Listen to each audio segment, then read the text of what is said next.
right, we are here with Megan Curette on Castle Hill Avenue in the Bronx, and we just filmed a Pedestrian Wanderlust. How was that for you, Megan?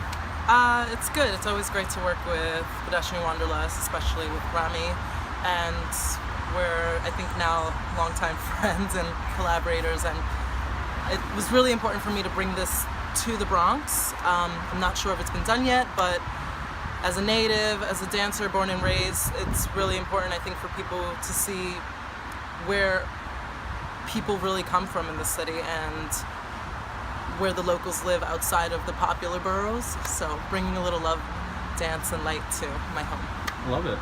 Can you talk a little bit about your relationship with dance and how you got started? Yeah, so I've been dancing now for almost 20 years, and I got started here in the Bronx. Kips Bay Boys and Girls Club, eventually Martha Graham School, and eventually around the world. I own contemporary dance company, Correct Performance Project, and dance magazine, Tilt Magazine. And I work and collaborate with lots of different sorts of artists, visual, movement, sound, both domestically and internationally, and continue to take my practice here and abroad. I love it. So as a creator of dance, what are some things that are important for you to share through dance? For me, it's important to share one main thing through dance, and that's communication.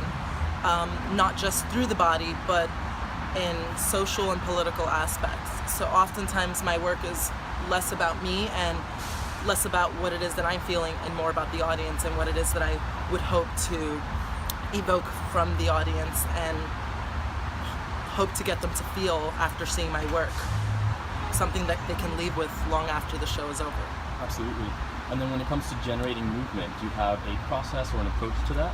Yeah, generating movement for me is quite a long process, months at a time, sometimes half of a year. I work very collaboratively, so although there's a good amount of time and focus that I spend in the studio alone, working solo to develop, most of my practice comes out of the work that I do with my company dancers, with other choreographers, with other people.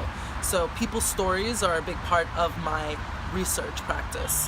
Whether I'm reading, whether I'm writing, whether I'm recording sounds and speeches, I very much focus and drawn on what it is about people that I want to talk about, what it is that intrigues me. Absolutely. So in that regard, would you say that dance is always a form of storytelling? For me, as a writer as well, and as someone who produces different forms of communication, for me it's all about storytelling. And it's really important for me to remember that and to remember the audience at all times and the relationship that I'm trying to build with them. Dance is such a misunderstood art form, and I think there's so many different ways to approach that and to change that. And I hope that my work as a choreographer, as a dancer, as a mover, as an educator can inspire that. Okay. You feel like there's a dancer in all of us? There's definitely a mover in all of us, and it's important that we help different people find that, because we need to begin to break down this wall between the viewer and the viewee, and we need to remind people that they all have the power to feel and to move and to transpire outside of their normal selves. And so what advice would you give to someone who's maybe interested in starting that journey or that exploration?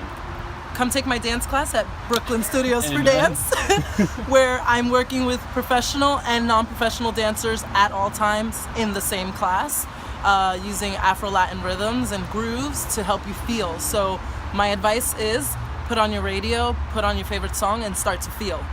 Start to move, and then introduce the mirror, and then introduce some friends, and then take it to the club.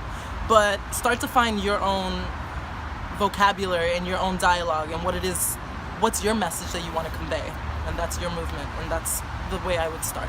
Absolutely. And so for you, what is dance? For me, dance is primitive. It's in all of us, it's there for all of us, it belongs to all of us. There is no separation between any of us in terms of who gets to own it, who gets to perform it, who gets to do it. It is an animal right, and I'm here to help people get started with that. All right, thank you so much, Megan. This is Megan Curette. Make sure you look out for her. Where can they find you if they're looking for you, Megan? megancurret.com. out. megancurret.com. Be sure to check that out, guys. It's really awesome. Look out for this video. We're here in the Bronx. She's repping her neighborhood. All right.